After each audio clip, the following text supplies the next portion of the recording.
بەناوی خوای بەخشندەی میهرەبان سڵاوتان لێبێت بەڕێزان وا بڕیارە 12 2023 لە کۆتایی ئەم ساڵدا هەڵبژاردننی ئەنجومەنی پارێزگاکانی عێراق جگە لە پارێزگاکانی هەرێمی کوردستان بڕێوە بچێت لە ئێستادا کۆمیسیۆنی باڵای سەربەخۆی هەڵبژاردنەکانی عێراق دەستی بە ڕێکارەکان کردووە بۆ تۆمارکردنی ناوی پارتە سیاسیەکان و ئەو قوارانی کە بەشداری هەڵبژاردنەکە دەکەن تاکو ئێستا لایەنە کوردیەکان لەسەر یەک لیست یا بەش لە ناوچە کوردستانەکانی دەرەوەی دارە هەرێم ڕێک نەکەوتون و چەند لیستێکی جیاواز بۆ هەڵبژاردنەکە دەبێت لە بەرنامی ئەمڕۆ قسە لەسەر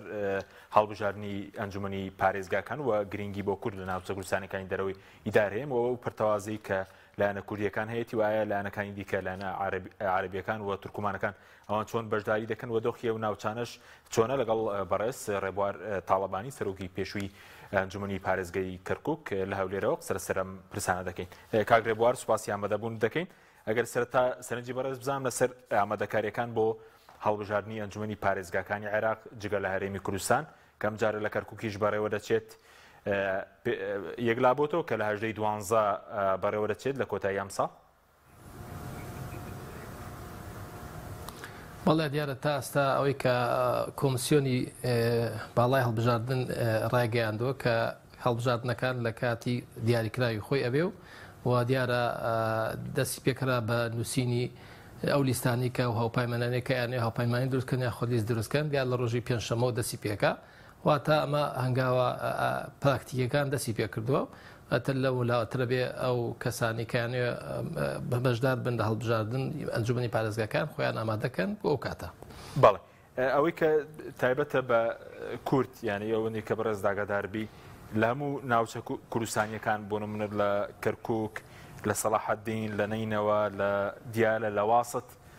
لایەنە کوردیەکان لیستیان دەبێت و پێشتریش کورد لەو ناوچانە بۆ ئەنجومەنی پارێزگاکان لیستی هەبووە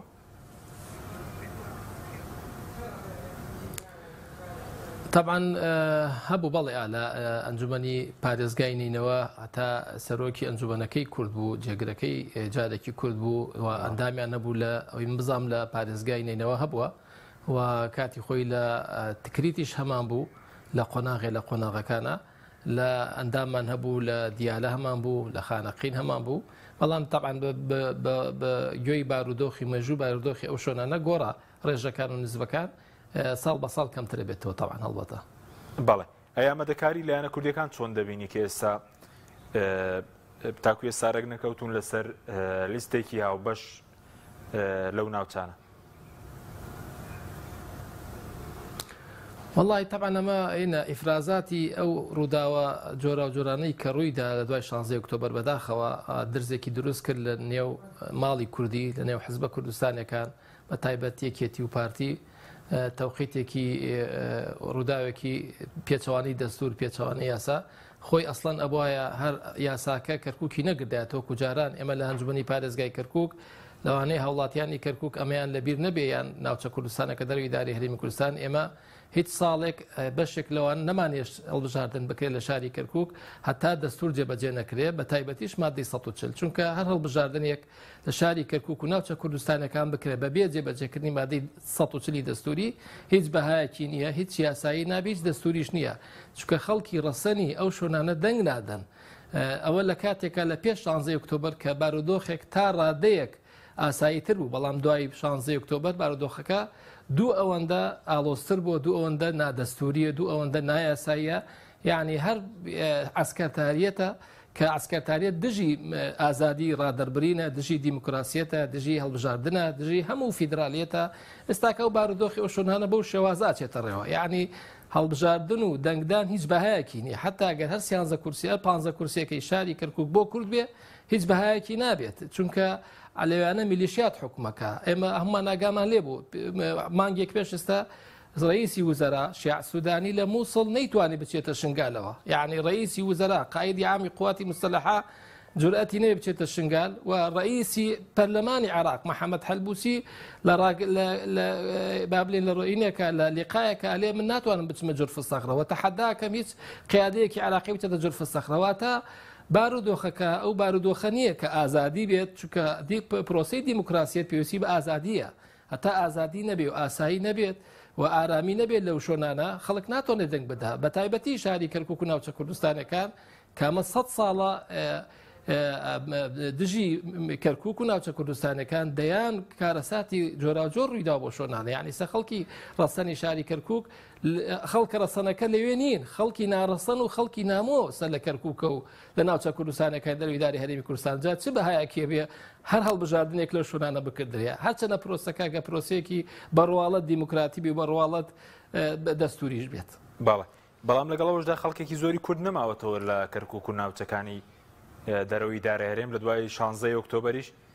خەڵکی کوردیش لەوێ هەرماوەتەوە وایە مەبەست لە خەڵکی ناڕەسەن ئەوانن کە هاتوونەتە و ناوچە نەخێت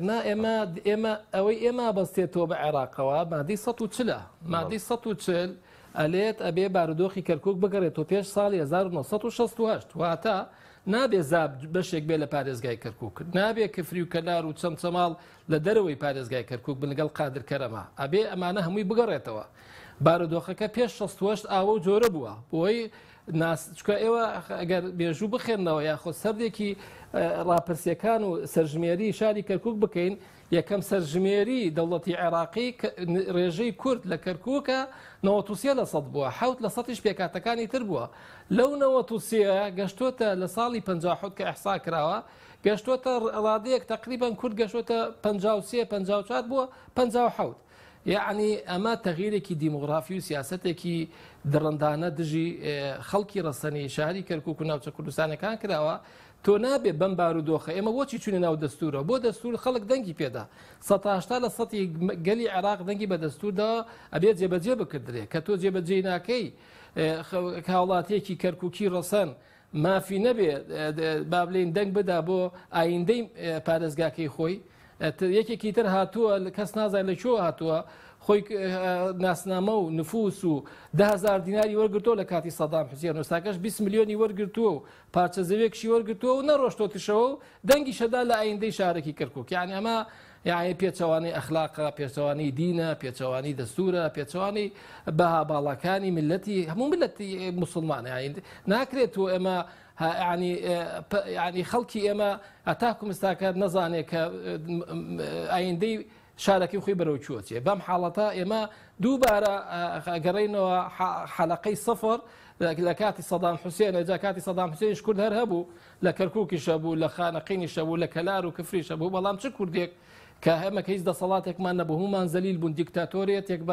بە ئاگر و بە ئاسن حکمی عێراقی کرد ئێستاکەش بەس فقط ڕەنگەکەی گۆڕاوە گینە هەر ئاسن و ئاگرەکەی بەدەست نەماوەتەوە ئەویش دوای 16 ئۆکتۆبەر بەداخەوە ئاگر و ئاسن و دەبابە و هەمەریش لەسەر کونچ و کۆڵانەکانی شاری کەرکووک و گەڕەکەکانی ڕاوەستاوە تا گەشتە دیێنە پێرە گەشتە شۆراوێک کە یەک پارچە خەڵکی کوردی تایە ئێستا بە تەمان معسکەرێکش لە شۆراو دروستکەن بۆی ئەوەی تر ناسنامەی کوردستانیەتی کەرکووک بسڕنەوە باشە بەس ئەم کێشەی ناوچە کوردستانەکە تەنە ئێستا لە کەرکووکە یاخود ئەمە بۆ پارێزگەی نینەوە کە کوردی تێدایە بۆ دیالە بۆ سەلاحەدین کە دووس خوورمات و بۆ ئەو ناوچە کوردیانەی کە بەشێکی لە پارێزگای واسط بۆ هەمویان وەکو یەکە یاخود جیاوازە ئەم حاڵەتەی کە من باسێکم لە بەدرەوجەسان و ئەگرێت هەتاکم شنگال بە کەرکووکەوە بە دووس خوورماتەوە یعنی هەموو ناوچەکان ئێمە سازش لەسەر هیچ شوێنێکی کوردستانی ناکەین ئێمە لەوانەیە سازشمان کردبێت لە کاتی خۆی لە 2005 بەداخەوە لە ژێر فشارێکی نێودەوڵەتی ئەمریکی بەریتانی کە ڕازی بووین بە مادەی 140 لەگەینە ئەبوایە نابووە ڕازیش بووای بە مادەی 140 ئێمە باو باپیرانی ئێمە هەر هەمویان چوونە ژێر گڵەوە خەونیان بەوە بینیتەوە کە مافەکانیان بگەڕێتەوە 182,000 ئەنفال کراوە لە منتیقەی گەرمیان 5,000 هەڵەبجەی و 8,000 بەرزانی و 100,000 کەسیان عیدام کرد لە کەرکووک و لە کفری و لە خانەقین و لە کەلار و لە بەدرەوجەسان و لە یعنی شۆن نەماوە دەستێک نەماوە لە ناوچە کوردستانێکە دەروی ئیدارەیەمی کوردستان ماڵ نییە ڕسمێکی ڕەش لە ناو ماڵەکەی نەبێت مەعاناتێکی نەبێ مەینەتێکی نەبێ ئێستاکە کورد وای لاتۆ بەداخەوە تاکی کوردی هەموو شتێکی لەبیر چۆتەوە یعنی هەر ئەوەنە بچێت لە بەرەوەی بەغاڵی ڕازی بێت ڕازیە حتا ناسنامەی ملەتەکەی خۆشی بگۆڕێتەوە ئەمە حاڵەتێکی زۆر نامۆیە بە ئێرادە و عزیمەتی ملەتی کورد قەت ئاوە نەبووە بەو دەرەجێ زەلیل بێ بۆ دەرەجێ ڕەزیل بێ با مشتێک ڕازی بێ نەخێر ئێمە لە ساڵی 2005 کە انتخابات کرا لە شاری کەرکووک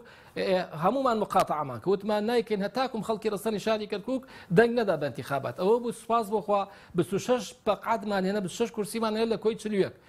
دەفەر مستاکە بەم حاڵەتە بچن ناو انتخاباتەوە لەو 15 ئەبێ 1000 لەیلة القەدر و شەونۆش بکەین و لەبەرەوەی 6 کورسیان 7 کورسی بین ئەمە حاڵە کوردیتیاتی لەو شوێنانە لەبەر ئەوەی ئێمە سازشەکەین لەسەر دەستور سازشەکەین لەسەر مادەی 140 سازشەکەین لەسەر ناسنامەی کوردستانیەتی کەرکووک و ناوچە کوردستانەکان نەخێر لە جاتیەوەی ئێمە کاچین لەگەڵ بەغایە دانشین لەسەر هەندێکی تشتی کە هەموو حزبە کوردستانەکان بەداخەوە لە جاتیەوەی خەریکی یەکترین و چەقۆ بۆ یەکتری تیژەکەن دیفاعکەن لە ئەو 2000 ئەنفالی کە چوونە بنگڵەوە و ئاواتیانەوە بوو کە جارێکی تر کەرکووک بگەڕێتەوە بە ئامێزی گەرمی کوردستان و لە بەدرەوجستانەوە تا شنگالیشەوە بگرێسە بەداخەوە ئێستاکە ڕۆژ دێت و ئەڕوا کەس هەر نەمێژووی لە بیرماوە کەرکووچەکانیشیان وا لێ کرد بەکۆلی لەو گۆڕەی بینیان کرد بەرەڵایان کردو و کەس نایە بە دەمیانەوە کەس نامافەکانیان داوا کرد نە پەرلەمانتارەکانمان نە یعنی بەداخەوە عێراقیش هیچ نیەتێکی نییە بۆمان دەرکەوت لە دوای 2023 سەدام حوسێن و ڕژێمەکانی عێراق چیان کرد بە حاڵەتێک ئەمانیش ماشەڵایان لێ نەبێ پەریان پێدا یعنی ئەمە ناکرێت ئەمە هە چاوەڕێکەکەین دەستور جێبەجێ نەکردرێت و ئێمە شەر بلین دەست بە کڵاوە سوورەکەی خۆت بگرە بابانەی بە جەخڕۆژێکی تروای لێ دێتەوە جاکی تر مولازم محسن دەگەڕێتەوە بۆ سلێمانی و ڕەفیق ئەسوە دەگەڕێتەوە کەرکووک و ڕەفیق نازامچیە گەڕێتەوە هەولێر بەخوا هەولێر و سلێمانی دووەکشمان دەست دەرەکەن چکە ئێمە ئەگەر سازشمان لەسەر کەرکووک و خانەقین و بەدرەوجەستان تا شنگال کرد سبێنێ سازش لەسەر هەولێر و دووەک و سلێمانی شەکردرێت بەڵێ باشە بەس ئەوەی کە تایبەتە بەوەی کە دەڵێ میلەت قەت بێ ئیرادەنە بۆ پەیوەندی بە حکومڕانی کوردی دەسەڵاتی کوردی نییە چی لە هەرێم بێ کە لێرە نەعادالەتێکی زۆر هەیە چ لە کەرکووک و مەنتیقانە بێ کە دوو ئیدارێکی خراپ کە بەڕێز پێشتر لێ بەرپرسیارەتی تەبوو بڵێن پارتە دەسەڵاتدارەکانەوەیان کردووە ئەمە دەرەنجامی بێزارینی لە دەسەڵاتی کوردی نا ئەمەش ئەمە مەهانەیە سە خەڵکەم قسەیەکە چونکە بەراوردکردنی حکومڕانی هەرێمی کوردستان بە بەراوردێکی بە حکومڕانی عێراق بڕۆ سێری هەوڵاتی تاکی بەسراوی کە نەجەف کە میسان کە خەڵک سێوەجبە لەسەر زبڵخانە نانەخوا بڕۆ سێری جادەکانیان کە بڕۆ سێری گەڕەکەکانیان کە ئەمجا بڕۆ هەمویان مزاهراکەن یعنی خۆ خەڵک هەمووی عالەمێکی عێراقی بەدەستەوەیە یعنی ئێمە سازش ناکەن لەسەر هەستی عێراقی بوونی خۆیان ئەی خۆ ملەتی ئێمە خۆ دەستی نشکەوە عەلەمێکی ئاڵایەکی کوردستان بەرزۆکە حکومڕانی فەرقیە لەسەرەوەی کە تۆ دیفاع لە قوارەی هەرێمەکەی دیفاع لە کەرکووک و ناوچە کوردستانەکانی دەروی دانی حەزبە کوردستانەکان خۆ لیان کەم نەبوو خۆ هەموو سێت پەیڕەوی ناوخۆی استراتیجیەتی هەموو حزبێکی کوردستانی کە هەمووی باسی ئەوەکە یەک ڕێزی ملەتی کوردی هەوڵەدەین بۆ دەوڵەتی کوردی هەوڵەتین بۆ یعنی هەموو قسەکان جوانن بەڵام پێویستی بە پراکتیکە ئێمە مقارنەکردن ئەگەر بکەین بەراورد بکەین حاڵی هەرێمی کوردستان بە عێراق و عێراق ناکرێەوەی چۆتە بەسڕەوەی چۆتە نەجەف و کەربەلاوی چۆتە تکریت و ئەنبار و فەلوجە هەر مقارن ناکرێ حکومڕانی لەوێر سفرە بۆیە ئەگاتان لێبوو سەورەی تشرینی کە لە 2009 دەسی پێکرد ئێستاکەش بەردەوامە بڕۆسێر گوێ لە کەناڵ عەرەبیەکان بگرە بزان بەم سیستمە چیە لێن 118 خەڵکی عێراق چێ بۆ دەنگدان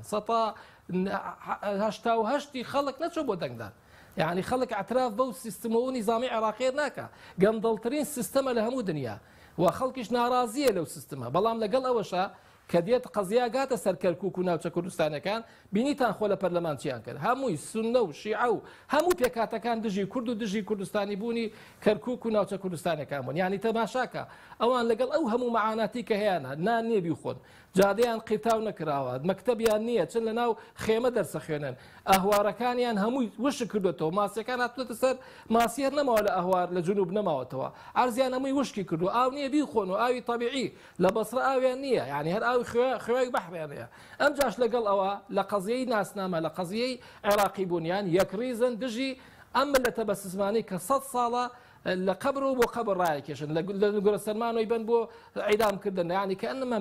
بەشی میلەتی کورد هەر ئەوەیە کار ئێمە چاوەڕێی چەپۆکی نظامی بکەین بەردەوام بێ لەم غەدرێکی ملەتی کوردیش لە باتیەوەی پێکەوە دابنشن و یەک ڕێز بن یەک ئامانج بن هەموو کەسێکەرێکی چەقۆیەکی دەرکردۆ بۆ یەکتری تیژەکات و لە یەکتری ئەگەر هەیە تۆ لە جاتیەوەی ئەچی لە بەغدا دیفاع لە میلەتەکەی خۆتەکەی تۆ چیت میلەتەکەی خۆت کاولەکەی لێوان ئەمەکەی نظامەکەی سیستمە و کەی ئیرادی عەقلی میلەتی کورد ئەوە بۆ تاکو ئێستاکە باشە بەس بۆ گلەیە سەرەکیەکە بۆ دەسەڵاتداران نییە میلەت ئەوەی کە لە ڕابردوو بە هەڵبژاردن بێ بە قوربانیدان بێ هەمووی نەکردووە گلەیەکە لە دەسەڵاتداران نییە کە باسی ئاساییکردنەوەی ناوچەکانیان دەکرد لە 16 ئۆکتۆبر بڵێن ئەو ناوچانە دۆڕان دوای ڕیفراندۆمەوانە. گلێ سەرەکیەکەت لە دەسەڵاتداران نییە جەنابەت؟ من دووبەتی دووباراکەمەوە کە باسی حکومڕانیت کە سم پرسیارەکە دووبارە کردەوە دووبارە لێم ئێمە بە بەراوردکردن ئمە تو باسی بەراوردکردن نەکەی بەڵێکە بەراوردیکەین هەرێمی کوردستان بەراوردکەین بە عێراق هەر هیچی لە چاو هەرێمی کوردستان هەور هاوڵاتیەک بچێتە بەغدا ئەو بەغدایی کە من لەوێ قوتابی و مەکاتی خۆی لە ساڵی 86 بۆ 91 بەغدایە بوو بەڵام ئەم حکومڕانیە هات بەغا 100 ساڵ چەند قەرن گەڕاوەتە دواوە بۆرۆسیێری بەسڕەکە کە سەدام حوسێن 8 ساڵ لەسەر بەسرە کە پێوتر ناوینا بەدینە المدن 8 ساڵ لەسەر بەسرە و شەڵی عەرەب شەڕێکە سە بڕۆ شەڵی عەرەب پڕی تەنەگە و زبڵخانەیە هەر کەس ناتوانێت بە تەنش سەد لە عەرەب بۆ تێبڕبێر بۆ نەیکوژێ بۆنی پیسای ئەمجا لەگەڵ ئەوە باسیەوەکەم کە ملەتەکەیان وایە گویان نەدا بە نیزامە سیاسیەکە کە ئەو هەموو گەندەڵیاکە ئەوانیش خەباتی خۆیانەکەن تۆ ملت نابێت لە خەباتی خۆی ڕابۆسیە ئەمە بە حکمەوەی کە لەبەرەوەی حەزبە کوردستانیەکان ئێمە لە ئاستی پێویستانین بەڵێ هەموو حەزبە کوردستانەکان لەوانەیە من جێگلەین ئەوەی کە ئێستا 6 پەرلەمانتارمانەیە لە بەغا ئیشی ئەوانە یعنی یەک جارێک هەڵوێستێک وەرگرن وە کۆڵوێستەکەی مقتەدا سەدر با بە 73 کەس بوون هەر 73 کەسەکە وازیان لە مەنسەب و پارە و هەموو شتەکان امتیازاتەکەی خۆیان هێنا پەیامێکیاندا بە هەموو گەلی عێراق کە ئێمە توانین شت بکەین 2 ملیۆن کەس 3 ملیۆن کەسەکە ناو جادەوە ئەی باشە ئەم 6 پەرلەمانتاری ئێمە کەی یەکجا موقفێک وەرەگرن بۆ کەرکووک و ناوچە کوردستانی دەرەوەی ئیدارەی هەرێمی کوردستان ئەم پەرلەمانتارە کەرکووکیەکانمان چێکن جا لەبەرەوە بۆیە دووبارەیەکەم ئەگەر هەر 15 پەرلەمانتارەکەی ئەمجار ئەندام انجومەنەکەش هەر 15شی لە نەتەوەی کوردژمێتیان پێ ناکردێت چونکە ئەزمونمانێ دوای 16 ئۆکتۆبەر دوو خولمان کرد پەرلەمانتاری کەرکووکی لە سەیتەرە ڕاگیریانە کرد پۆلیسێک یاخود میلیشیاتێک ڕاگیرێکە تێر ئیهانەیە کرد نێهێش دوو حما لەگەڵ خۆی بات ناکردبووکەوە ئەمەکەی حاڵە و حاڵەتی پێش 16 ئۆکتۆبەریش کە تا ڕادەیەک ئەوش نا زۆریش ناچووکە من خۆم لە پێش 16 ئۆکتۆبەر سەدان قەرارمان دەرکردو بۆ گەڕانەوەی کردو بۆ سەر هەرێمی کوردستان کە چوی عێراق دژمان بوو ئەتا قواتی دزلەمان ڕاگی کرد یعنی ئۆپۆراسیۆنی دزلە نزیکە بوو نەمانێش بێتە ناو کەرکووکەوە دەیانویست تەعینات کە نەمانێش تەعیناتەکە بە ناعەدل و نادەتەوی بیکەن ئەمجا لەگەڵەوە عێراق ئەو کاتەش هەر دامێ دژی شاری کەرکووک بوو دایمە نایارەکانی نەتەوەی کورد دایمە گەلە کۆمەیانە کرد لە عێراقا خۆتان ببێت تا دێ کاتی خۆی دەیان موامەرە و پیلان دژی شاری کەرکووک و 16 ئۆکتۆبەریش بەشێک بوو لەوەی کە کەرکووکیەکان لەو کاتە و ئەنجومەنی پارێزگای کەرکووک سازشی ناکرد لەسەر ناسنامەی کوردستانی بوونی و لەسەر ئەو مافانەکەیەتی لە دەستور باشە سەبارەت بە بەراوردکردنی هەرێم و عێراق پێ دوایە لە موچەش لە سوتەمەنیش لە خۆراک و لە بەشە خۆراکی مانگانە شەر دۆخێرێن باشترە بە بۆ چوونی بەڕێز یاخود تەنها ڕۆ خزمەت گوزارێکت مەبەستە ئەمەش ینی ئەمەش ئەبێ بیرکردنەوەی بکەین موچەکێ موچەی بڕیەوە یعنی موچە لە 2014 بڕاوە 2014 مالکی بڕێتی مالکی بڕێتی بەبێ ئەوەی کە پێشێنی دەستوری کردووە خۆ موچە پێش لە 2014 من خۆم لە کەرکووک بووم کۆمەڵی مامۆستامانە و مامۆستای بەڕێز لەگەڵ مامۆستای زانکۆ پێیان مەوت کەرکووکی بوون هەمویان هەرێمی کوردستان هەیە هاوکاریانی کردبوو بۆی بێنەوە کەرکووک خزمەت کرد ئەمت بۆ نایەنەوە ئەیانوتنا ڕاتبەکەی هەرێمی کوردستان باشترە لە ڕاتبەکەی عێراق مامۆستای زانکۆ بۆ نایەتەوە وت ناوەڵا ڕاتبەکەی هەرێم باشترە بەڵام دوای 2014 کە مالکی موچەی بڕی و بودجەی بڕی و این با بڵێن حەسارێکی لەسەر هەرێمی کوردستان دروست کرد خۆ تۆ بێت تەبیعی چاوەڕێ بکەی موچە بە 45 ڕۆژ بدرێت و ئەبێ نەوتت دەست نەکەوێت و بنزینە بێ سڕی بۆ بگریتووە گە بنزین لە کەرکووک بە 450 بێ لە هەرێمی کوردستان بە 950 بێ خۆوە حاڵەتێکی تەبیعی وازەحە چی ئەمەی دروست کردو ئێمە بە دوای جەلادەکە ناگەڕین بە دوای ئینەکە گەڕین زەحیەکە گەڕین کەلێن بە زەحیەکانین بۆچی ئاوە تەسەڕوفەکەی تۆ بلێ مالێکی بوات کرد بلێ مالێکی بۆچی ئەو حاڵەتت بەسەر هەرێمی کوردستان بسێنەوە جا طبعا بۆیە ئەو کەم گەلەوەش کە ئێمە باسی موچە و بودجەشە کردی ئێمە خۆ لە کاتی سەدام حوسێنە موچە هەبوو بودجەشە بوو کەس مشکلی موچەی نەبوو هیچ تاکێکی کوردی بەڵام لەگەڵ ئەوە مولازم محسنی بۆ تەنار بۆ سلێمانی ڕەفیق ئەسوەدی بۆ ناردوو بۆ کەرکووک هەموو ڕۆژێک لە هەموو کۆڵانێکە ئەگەڕان هەر ڕۆژی مەجموعە گەنجێکیانە برد کەس نەیەزانین بەرەوەکوێیان بن و عیدامەکان لاشەکەش بۆت نەبوو تەعزەشی بۆ دابدەی بەڵام باوکەکەش موچەی وەرەگرت ئێمە ئەگەر خەڵک ئەوە موچە زەرورە بۆ هەموو ئینسانێک مافێکی خۆتە واجبیشە ئەبێ حکوومەت بیداتیش نابێ بلێ بیکاتە مزادەیەک و بلێ وەڵاوە موچەم داوە ینی شانازی پێوە بکە بێ عێراق بیدات و مافێکی دەستوریشە و مافێکی ئینسانیشە يعني بەڵام تۆ قەطعیەکەیت يعني ئەمە من سەدام حوسێن قەطعی نەکردووە قەطع الأعناق لا قەطع الأرزاق سەری خەڵکە بڕۆ بەڵام موچەکەی بۆ بنێرە بەڵام ئەمان موچەکەیان بڕی جا لەبەرەوە بەڵێ بە تاکید نەوتیش بێ موچەش بێت و بنزینش بێت طبعا فەرقێک لەوانە هەرە بێت باشە بەس کاگرەوە بەبوچوونی بەڕێزت کە دەڵی مالیکی بوجەکەی بڕی هۆکارەکەی نەوت نەبوو ئەگەر نەوت نەبێت چۆن دەتوانرێ بۆ نمونە مالیکی لە مانگی 2014 موچەکەی بڕی یعنی کوێ ڕاتوانرا بۆڕی لە ماوەی 1-2 مانگ دروست بکرێ گرێ بەس دروست بکرێ بیری نەوت بڵێن نەوت تەناردە بکرێت پەیوەندی بە نەوتەوە نەبوو ئەوەی ئێمە ئاگامان لێبوو هەتاکوم بودجە و میزانیە نەبردرا هەرێمی کوردستان بیری لە نەوت نەکردەوە بەڵام داوێت کە ئیرادێک نەما ئەوەی کە ئێمە کەوەکو مطلعێکین خۆمە لە حکوومەت یارێم خۆی توانێت جوابی بداتەوە بەڵام ئەوەی کە ئێمە ئاگامان لێ لەو کاتەیە بەڵێ نەخێر کە بودجەکە بڕا میزانیە بڕا لە هەرێمی کوردستان ئەتەرەوە بوو ڕۆژێک بینیمان لەسەر شاشەی تەلڤیزۆن هەردوو سەرکردە یەکێتی و پارتی لەسەر منەسەر نەوتەکەیان تەوقیعیان کرد و گرێبەستێکیان دروست کرد و بۆی ملەتەکەی خۆیان نەجادن لەو حەساڵێکە لەسەرێتیەوە بێ ئێمە لەو کاتە بکەین بڵین دەستخۆشیان لێ بکەین کە توانیان تا ڕادەیەکە گەر بێت بە 45 ڕۆژی سڵاتەبیان دابێت لەوە باشتر بێت کە نەیان داوە یعنی گەر ئەو نەوتەشیان نەکردایە ئەو 45 ڕۆژەش کەس ماشی وەرناگەر ئەو کاتە وایە لە بارودۆخێکی ترا بواین زۆر چاکە چەندەوە جەدەلێکی هەڵدەگرێ بچین سەر مەوزوعێکی ئەوەی کە ئێستا لایەنە کوردیەکان بەلیستی جیاوازەیە لە ناوچە جیاوازەکان پێ دوای بگەنە ڕێکەوتنەوە بزانم تا کۆتایی ئەم مانگەیە ئەگەر درێژ نەکرێتەوە بۆ قەوارە سیاسیەکان و بۆ هاوپەیمانەتەکان دەتوانرێت لیستیاوە بەش دروست بکرێت جار لەنینەوە بێ کە کوردی تێدایە لە کەرکووک بێ لە سەڵاحەدین لە تکریت لە دیالە يعني عفوا پرسیارەکەت گەبەڕۆنی يعني بەڵێ مەبەستم پێ دوایە لایەنە کوردیەکان بگەن بە ڕێکەوتن لەسەر لیستێکی هاوبەش لە کەرکووک لە نینەوە لە سەڵاحەدین لە دیالە خۆی لە بارودۆخێکی ئاساییە زۆر ضرورە لە بارودۆخێکی وەک دووبارەیەکم بارودۆخێکی ئاسایی واتە عسکەتاریەت نەمێنێ میلیشیات نەمێنێت کەرکووک بێتەوە بارودۆخی پێش 16 ئۆکتۆبەر لەو کاتێ بەڵێ ئەو کاتە ضرورە ئەبێ حیزبە کوردستانەکان بۆی ئیرادەی کورد لەو منتیقانە لە کەرکووک و ناوچە کوردستانە یەک بێت و یەک دەنگی کورد نەفەوتێ لەوێنە و تا ئەو هەنگاوێک بێ بۆ گەڕانەوەی کەرکووک و ناوچە کوردستانەکان بۆ هەرێمی کوردستان بە پێی مادەی 140 بەڵێ ئەگەر تا یەک لیست هەبێت ئەوەی تر طبیعی نیە بەڵام ئەبێ ئەوەشمان لەبیر نەچێ 16 ئۆکتۆبەر درزێکی دروست کردووە لە بینی بە تایبەتی لە بین یەکێتی و پارتیت ئێمە تۆ خۆت بکە ئەو مووقیفی هەر کامێ لەو دوولاوە کە شەڕێک ڕوویداوە لایەک لەگەڵ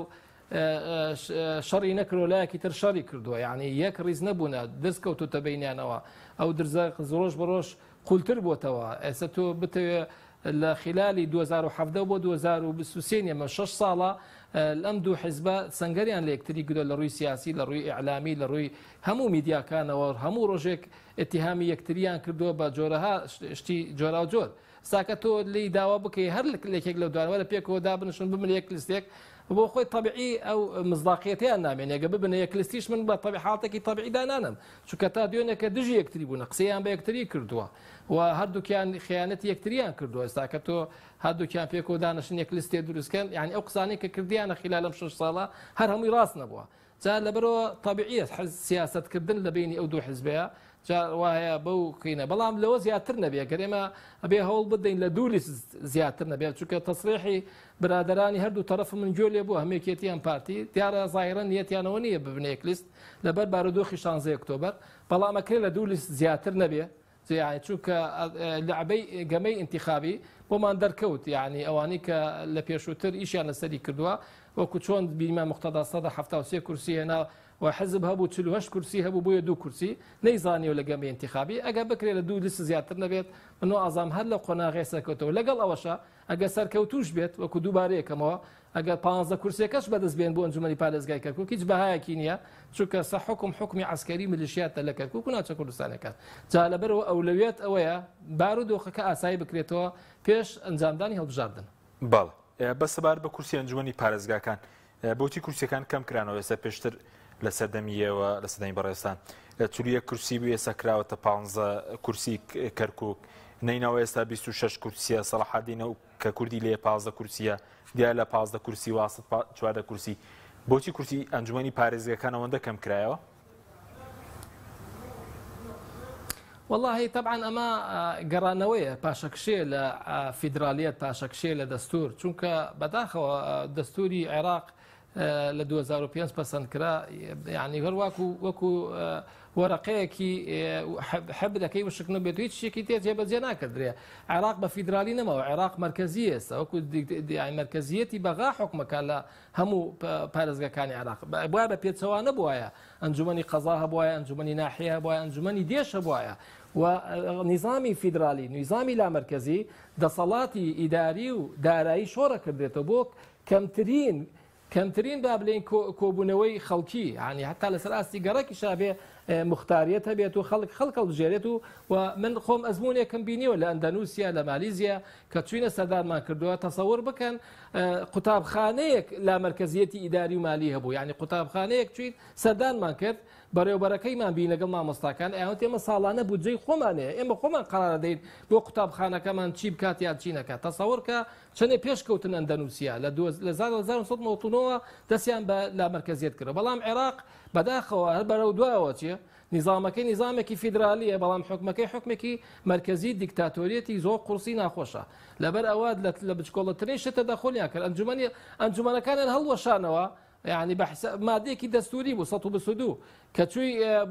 وەکۆلی گەندەڵەکەیان داوەنە زیاد کردەوە ئەو هەموو سەلاحیەتە مالی و ئیداریان تەسلیمی پارێزگاکان کرد و یەک پارێزگا سەرکەوتو نەبوو ئەو پەرلەمانتارانەشی کە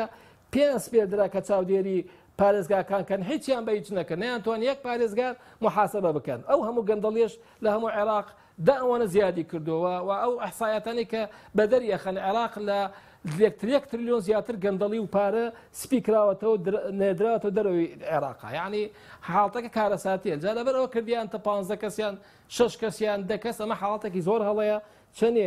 ئێمە خۆی پەرلەمانی عێراق نین عێراق قەینا بۆ 100,000 کەس یەکێکە بێ اختیارکە بەڵام بۆ پارێزگاکان بۆ 100,000 کەس یەکێک نەخێرە بۆیە ئەنجومەنی قەزا هەبێ ئەنجومەنی ناحیە هەبێ ئەنجومەنی پارێزگا هەبێت و هەموو ڕێژەکانیش و هەمووشی مافی خۆی بێ هەمووشی دەسەڵاتێکی بێ لە سنووری ئەو وحدە ئیداری کە تیاتی بەڵێ سەبارەت بە پارێزگاری کەرکووک بە وەکالەتڕاکان جبووری بەردەوام دەوێت تاڵبژاردنەوە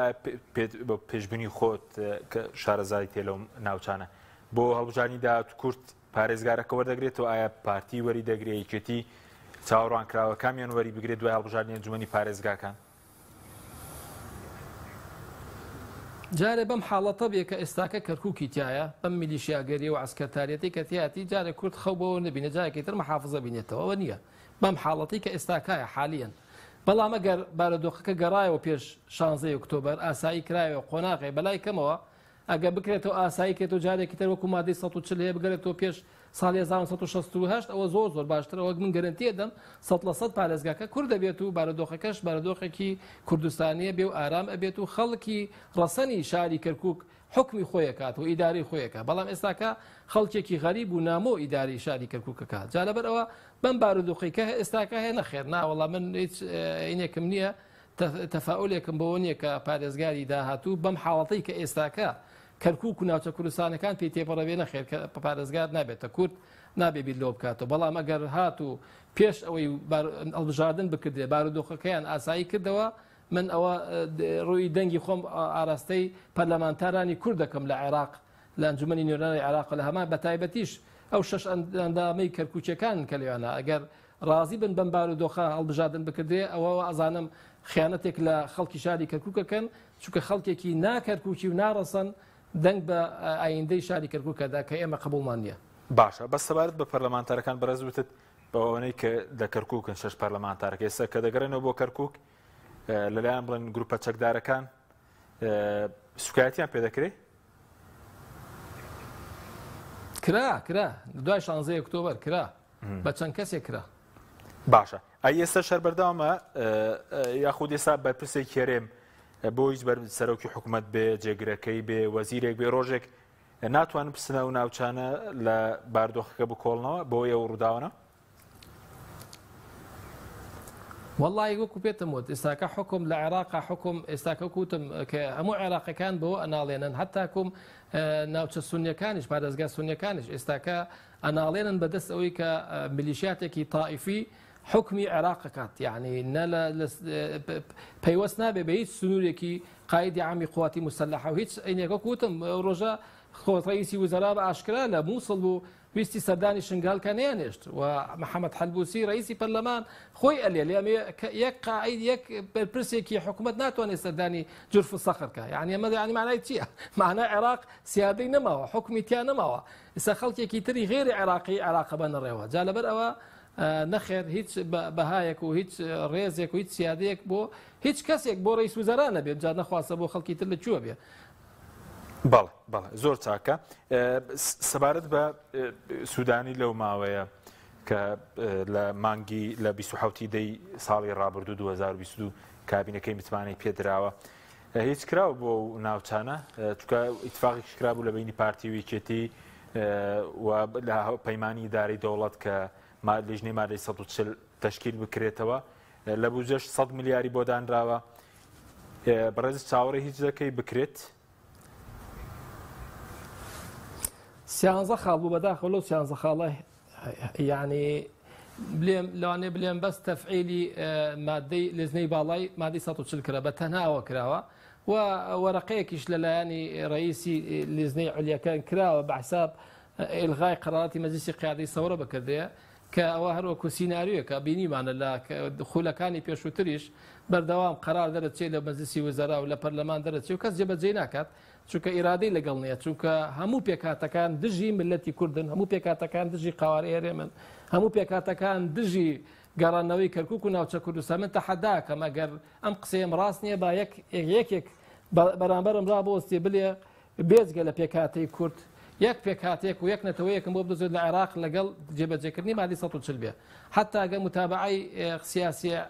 غێرە کوردەکان بکەیت یعنی ئەوانی کە کورد نین هەر هەمویان لێن مادەی 140 ئەوە خەیاڵە ئەوە جێبەجێ ناکرێ ئەوە واقعینی ئەوە تحقیق نابێ یعنی کانەما وەختە بەنەڕێوە بە ئیرادە و بە تاریخ و مێژووی پڕ لە مەینەتی ملەتی کورد ڕابێرن یعنی کانەما مادەیە کە دانراوە بۆ ئەوەیە کە لەینەکانیان لە کۆبوونەوەکانیانە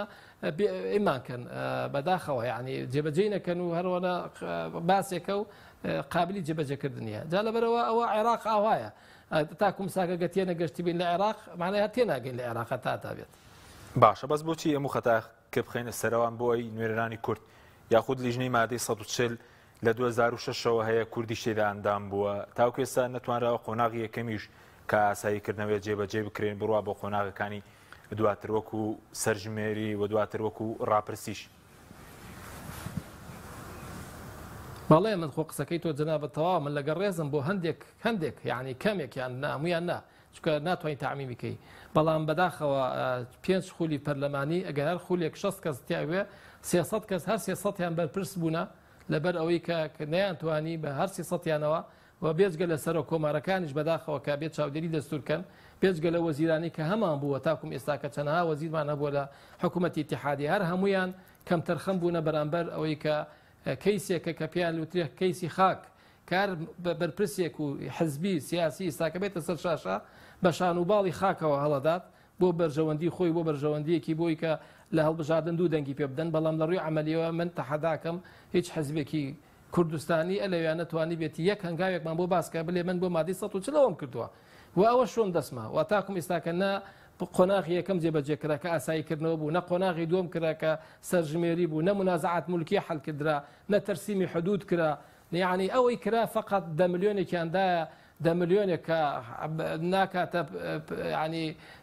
بەسیترین کەرەستەی ماڵێکە بە هاوڵاتیەکی ئاوارەی بە سزمانی کەرکووکی کە 100 ساڵە قوربەسەریە کێشێ بۆ عەرەبێکیشی هاوردە 20 ملیۆن و پارچە زەویەکیان پێدا هەر ئەوەنە لە قۆناغێکیش 120 جێبەجێ کردرا بێت غێری ئەوە ئەم 300 پەرلەمانتار و ئەم ڕێیس جمهوریانی کە کورد بوون هەرمووی بەداخەوە ئەم وەزیرانی کە لێوانە بوون بەداخەوە ئەو هەموو بەرپرسانی کە لێمان نەبوون هیچ ئەوانش هیچ هەنگاوێکیان لەگەڵەوەی کە عێراق ئیرادە و نیەتی نەبوو ئەمانش هیچ هەڵوێستێکیان نەبوو نەمان بیت چونکە یەک جارێک ئەم 6 پەرلەمانتار دەستنە دەرەوە لە پەرلەمانۆکو مختەدا سەدر و 73 کەسەکە بلێنە تاکوم مادی 140 جێبەجێ نەکردێ ئێمە ناین ناو پەرلەمانەوە نەمان بیست تا ئێستا و نەشیان کرد. بەڵێ بەڵێ ئەی سەبارەت بە بەڕێستانی نیازێکتان نییە بگەڕێنەوە بۆ کەرکووک و بۆ هەڵبژاردنەکانیش جارێکی خۆتان کادین ناکەنەوە لەو ناوچانە؟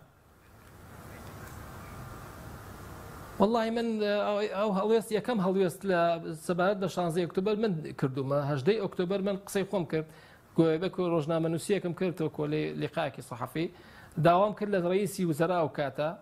لە داوام لە پەرلەمانی عێراق کرد لەسەر و کۆما کرد وتم بارودۆخەکە ئاسایی کەنەوە چونکە بارودۆخ ئاسایی نەکرێ دەستوری نەبێت خەڵک ئازاد نەبێت ناتوانێت دەنگ بدات ناتوانێت پرۆسەکە پرۆسێکی دیموکراسی بێ و ئێستاکەش من دووبارە و بۆ جەنابەتەکەمە لە بەرنامەکەشا زۆر وتمانەوە هەتا بارودۆخی کەرکووک ئاسایی نەکرێتەوە و خەڵک تایە ئازاد نەبێ من وا نازانم هیچ عینێکی هەبێت یان چونکە تۆ لەژێر دەسەڵاتێکی هەمان ئەو دەسەڵاتە لە حەزبی بەعس من لە کاتی خۆشە لە کاتی سەدام حوسێنە گرتراوم و لە ئەمنی کەرکووک بوومەوە دوایی تحملی زۆڵمی سەدامم نەکردووە چوومە خەباتم کردو دەرچوومە لە کەرکووک وەستاکەش من ناچمە شوێنێکەوە دەستوری تیاجێ بەجێ نەکردی یاسای تیا نەبێت و خەڵک بە ئاسایی نەژێت و کورد خەڵکی ڕەسەنی شارەکە پاشکۆ بێت و خەڵکی نامە و خەڵکی با بڵێن نەیار بە ملەتی کورد ئەوان حکمی کەرکووک و ناوچە کوردستانەکان بکەن ئەمە هەمووی پێچەوانەی یاسا و منطق و ئەخلاق و دین و هەموو شتێکە تر بەسەرەوە ئەوەیە لە بارودۆخێکیاوە نەخێر من هیچ نیازێکم نییە خۆم نەهەڵبژێرم بچمەوە کەرکووکیش لەم بارودۆخە. وەکو فەرمانی دەستگیرتان هەیە ئێوە خۆتان ئەگەر بگەڕێنەوە ئەوێ ئەو فشارەتان لەسەرە؟ نانەخێر من نانەخێر هیچ فەرمانێکم نییە حکوم هەبوو و چووم لە بەغا لە محکەمە هەمووی مێکلا کردەوە کە هەمووی کەیدی بوو هەمووی سیاسی بوون لەبەر ئەوەی کە من اعترافم بە واقعە نەکرد و تاکو مستاکەش اعترافی پێ ناکەم لەبەر ئەوە هەندێک مەسائلی کەیدیان دروست کرد کە الحەمدولله هیچ کەیسێکم لەسەر نەماوە و ئەسا توانم بچمەوە کەرکووک و بگەڕێشمەوە هیچ مشکلم نییە توانم بچمە هەر شارێک لە شارەکانی عێراق بەڵام وتم بە تایبەت کەرکووک ناچم لە بەرەوەی بارودۆخەکەی تا ئێستاکە بارودۆخێکی نادەستوریە و نەیاساییە. بەڵێ بەڵێ جەنابەت وەکو سەرۆکی ئەنجومەنی پارێزگا میوانی ئێمەی بەڵام ڕاوێژکاری سەرۆکی حکوومەتشین بۆ کاروباری ناوچە دابڕێنراوەکان لەگەڵ سەرۆکی حکوومەت و جێگرەکەشی باردۆخی و ناوچانەتان تاوتوێ کردووە بۆ هیچ ناکرێت لەلایەن هەرێمەوە وەکو حکوومەت دەسەڵات نییە هۆکارەکەی چییە؟ والله ئێوە طبعا هەموو کوردستانیەک بارودۆخی ئەم فترەی هەموو ئەزانێ بەچبارەت ئاقارێک کەڕێنە سەر 200 ملیار 200 دووەف دەچێت هەموو هەفتەیەک لە بەغا کەوتون هەر لەبەرەوەی کە موچەیەکی مانگانەیەک دروستکەین چونکە بەداخەوە عێراق بەو نوع تەعاملەکە یعنی ئەوێ گەلی کورد و هەرێمی کوردستان زەلیل کات و ئەو قاوارەیەش نێلێت جا لەبەرەوە ئەولەویاتی دیارە حکومڕانی لە هەرێم ئەوە بووە کە موچە بۆ خەڵک دابین بکە ئەوەی کە پێی کراوە بەڵام ئەو قەزیەی کەرکووک من پرۆژەیەکم ئاراستەی جەنابی با بڵێن سەرۆک وەزیران کردووە لەگەڵ سەرجەم وەزارەتەکان من بەو خیبرەی کە هەمە خیبرەی 17 ساڵ کە ئیشم تیا کردووە لەگەڵ عێراق تەعاملم کردووە لەگەڵ ڕئیس وزەرەکان دانیشتومە مادەی 140 شی کردوێتەوە بە قۆناغ ئەو پرۆژەیە ئەگەر جێبەجێ بکردێت لە بینی هەردوو تەرەف حکوومەتی هەرێم وەفدی مفاوەزی حکوومەتی هەرێم ئەگە بیکاتە بە مادەی مفاوەزاتکردن لەگەڵ عێراق من وە ئەزانم قەزەی خاک پێش قەزیەکان ترکات ئەوە ئێمە سەرکەوتووە بین هەم خاکمان بۆ گەڕێتەوە هەم بوچە و موچە و حەسارشمان لەسەر لاچێ و من بە خۆشحاڵیەوە زۆر لەو بەڕێزە وەزیرانە پەسەندیان کرد و پێشیان باش بوو کە نابێ کەرکووک بە یەک لە ئیدارە بکردرێت چونکە کەرکووک پێوتێت مناطق المتنازع عليها لە دەستور تەنازعیش یاساناسەکان ئەزانن تەنازع لەسەر شۆنێکە بێت دوو طرف ئەبێیان پێکەوە بنە ڕێوەیانە بێت دوکیان دەستیان لەسەی لابەرن جا لەبەرەوە حکوومەتی عێراق ئێستا بە پێچەوانەی دەستوریشی کردو لە 2005 تا ئێستا بەداخەوە پەرلەمانتارانەی ئێمە هەر ئازان شکات لە حکوومەتی هەرێم بکەن جارێک ناچن شکات لە محکەمەی اتحادی لە حکوومەتی اتحادی بکەن کە تاکم ئێستاکە زیاد لە چەندەها تریلیۆن ملیار لشاری کەرکووک بەدەستی عێراقەوە ئیداراکردێن مەفروضەوە بوو کە بەدەستی هەردوو تەڕەف بێ هەرێم و بەغا پێکەوە ئیداری کەرکووک و ناوچە کوردستانەکان بۆی خەڵکی ئەو شۆنانە خۆیان قرار بدەن لە ئایندەی خۆیان ئەگە وا نەبێت ناتوانێت خەڵکی کەرکووک و ناوچە کوردستانەکانیش بە ئازادی دەنگی خۆیان بدەن بۆی ئەو پرۆژەیە پێشکەشی هەموو سەرۆکی وەزیران و وەزیرە بەڕێزەکان کردووە بۆی دەست پێ بکەن بە سکاڵا تۆمارکردن لە محکەمەی اتحادی دژی هەموو وزارەتەکانی حکوومەتی فیدرالی چونکە ئەوان بە تاکراوانە ئیشەکەن لە کەرکووک و ناوچە کوردستانەکان بەڵێ. و ئەوە ئەزانم عیلاجێکشە ئەگەر وەفدی مفاوەزی بیکاتە وەرەقەی تەفاوز. بەڵێ سوپاس دەکەم بە کورتی خولەکێکمان ماوە سەرنج چی بوو لەسەر بودجێ عێراق و گفتوگۆی هەبوو لە بینی هەرێم و بەغداد لەسەر بودجێ عێراق و پشکێرێ. سپاس بخوا کە قسەکان من ئیزباتەکە کە پەرلەمانتارەکان ئێمە وەکو جاران چۆن سەدام خەڵکی دروستە کرد کورد دژی کورد ئێستا ئەوانش لەوێ وایان لێ کرد ماڵی کوردیان بەش کرد و هەچ کەسێک بۆ خۆی کۆنفرانسێکی کرد و بە هەرێم ڕایە بوات نەیانزانی دوایی هەمویان بە پێکەنینەوە گۆڵی 12 و 13 لە حکوومەت هەرێم کراوە برادرانی خۆمان یعنی کوردی خۆمان پلانەکانی دژمنەکانی خۆمانیان جێبەجێکەوتبوون ناو پلانی ئەوانەوە و ئەوانش بە پێکەنینەوە بە ئەستێزایەکەوە کەەوە توانیمان گۆڵی 12 و 13 لە حکوومەت هێرێم بکەین یعنی ئەو بۆی بزانن کورد هەر کووردە ئەگەر لە ئەلمانیەکەیەوە بگرە بۆ ڕئەسمالیەکەیەوە بۆ شوعەکەیەوە بۆ ئیسلامیەکەیەوە بۆ نەتەوەیەکەیەوە لای ئەوان کورد یەک شتێکە ئەوە نییە بلێ ئەمە یەکێتی ئەمە پارتی ئەمە کۆمەڵە و ئەمە نازان چییە ئەوان لێن کورد یەک شتێکە بێک تەوەجو ئیشەکەم بەڵام بەداخەوە ئێمەین کە چەقۆ لە یەکتری تیژەکەین و لە پەرلەمان یەکتری فەسحەکەین و بڵێن قواری هەرێمەکەشمان تێکەدەین. سوپاس دەکەین زۆر سوپاس بۆ وەرەس ڕێبوار تاڵەبانی سەرۆکی پێشوێ ئەنجومەنی پارێزگای کەرکووک مادومان کردی سوپاسیان بەدەبوون دەکەین. سوپاس بەوە بینەرانی بڕە سوپاس بۆ هاوکارانم خواتەڵان.